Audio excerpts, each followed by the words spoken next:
You can walk into an interview fully prepared and still talk yourself out of your best answer before you even say it. That is the strange power of overthinking. It does not always make you look careful. Sometimes it makes you look less clear than you really are. Most interview overthinking is not caused by knowing nothing. It often happens when you know a lot, care a lot, and want every sentence to land perfectly. The problem is that interviews reward useful communication, not perfect mental control. In an interview, your visible job is to answer questions, but your hidden job is to manage attention. You have to listen, understand what is being asked, choose a relevant example, and speak in a way another person can follow. Overthinking starts when attention turns away from the conversation and toward self-monitoring. Instead of thinking about the question, you start thinking about how you sound, how your face looks, whether the interviewer likes you, and whether one awkward phrase has ruined everything. Preparation is useful because it gives your mind reliable material. You remember projects, results, lessons, and stories. Good preparation reduces uncertainty. It gives you a few strong examples, so you are not building every answer from scratch while under pressure. Rumination feels like preparation, but it has a different shape. Preparation asks, what example should I use? Rumination asks, what if I fail? What if they judge me? What if I cannot recover? One builds options, the other circles the same fear. The mind likes unfinished problems. An interview is full of them. You do not know every question, every reaction, or every outcome. Overthinking tries to solve that uncertainty by rehearsing more. But some uncertainty cannot be removed before the meeting begins. Think of attention like a small desk. During an interview, you need space on that desk for the question, the job description, your example, and the next sentence. Overthinking throws extra papers onto the desk until the useful work has no room. When you are anxious, your mind may still know the answer, but it has a harder time holding the answer in order. You start a story, notice your own voice, predict a bad outcome, then lose the thread you meant to follow. This is why overthinking can sabotage strong candidates. It can make answers longer, vaguer, or more defensive. The interviewer may not see the hours of preparation behind the scenes. They only hear the answer that arrives in the room. A common misunderstanding is that the best interview answers sound polished from beginning to end. In reality, strong answers often include a short pause, a simple structure, and one clear example. Human answers are allowed to sound human. If you are trying to get better at interviews, career decisions, and workplace confidence, this channel is built for that. Subscribe if you want calm, practical explanations that help you handle high-pressure moments without turning them into a personal emergency. Overthinking often becomes a mental mirror. You are not just speaking, you are watching yourself speak. You are grading every word while still trying to answer. That is like trying to drive while staring at the dashboard instead of the road. Most interviewers are not searching for flawless performance. They are usually trying to answer practical questions. Can this person do the work? Can they learn? Can they communicate? Can we trust how they think when things are not perfectly scripted? Overthinking pulls you toward proving yourself. Better interviewing pulls you toward helping the interviewer understand. That small shift matters. Instead of asking, how do I sound? Ask, what does this person need to know to evaluate me fairly? A useful interview mindset is service, not performance. You are not on stage trying to impress a mysterious judge. You are helping another person reduce uncertainty.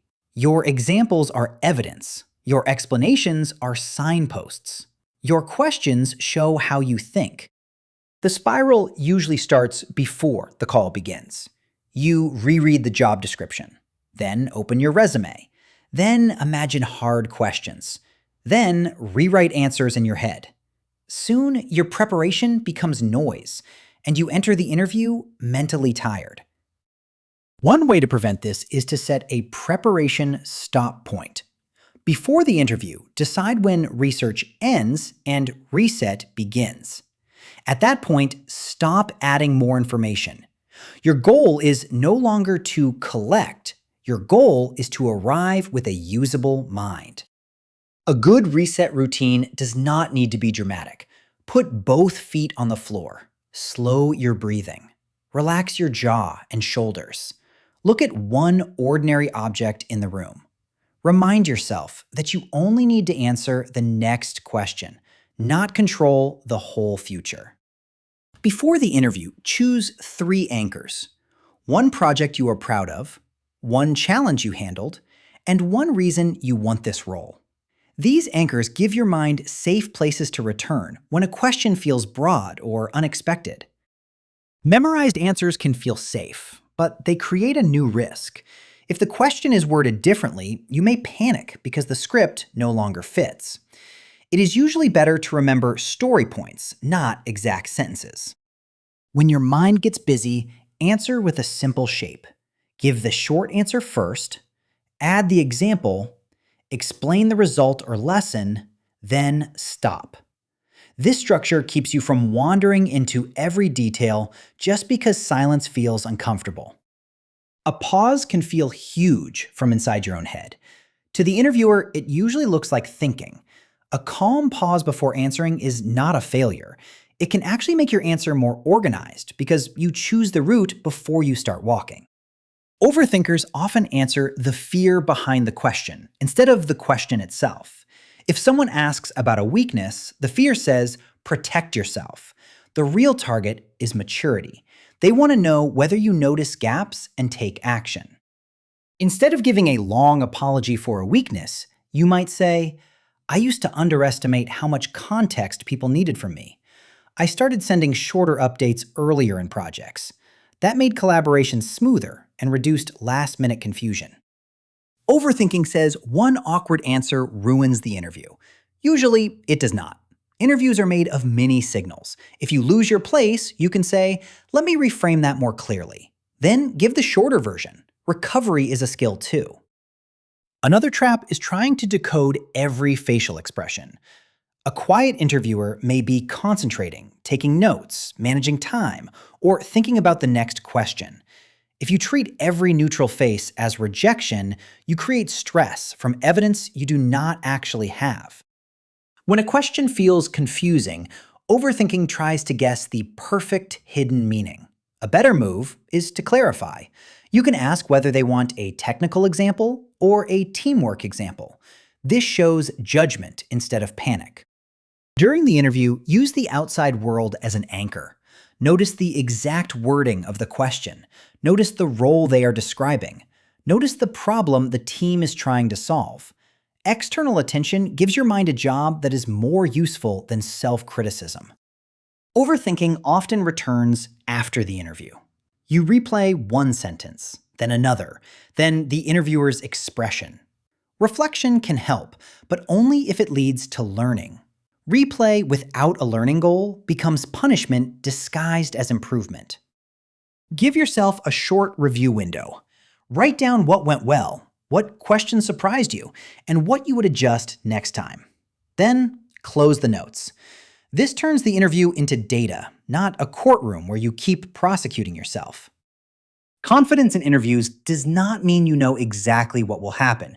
It means you can stay useful while you do not know. You can listen, pause, answer, clarify, and recover. That is much more realistic than trying to feel fearless. So the goal is not to eliminate every nervous thought. The goal is to stop letting those thoughts run the meeting. Prepare enough to have material. Reset enough to think clearly. Then answer the person in front of you one question at a time. If interviews make you overthink, you are not alone. Leave a comment with the question that tends to throw you off, or suggest the next career topic you want explained. Your question might become the starting point for a future video.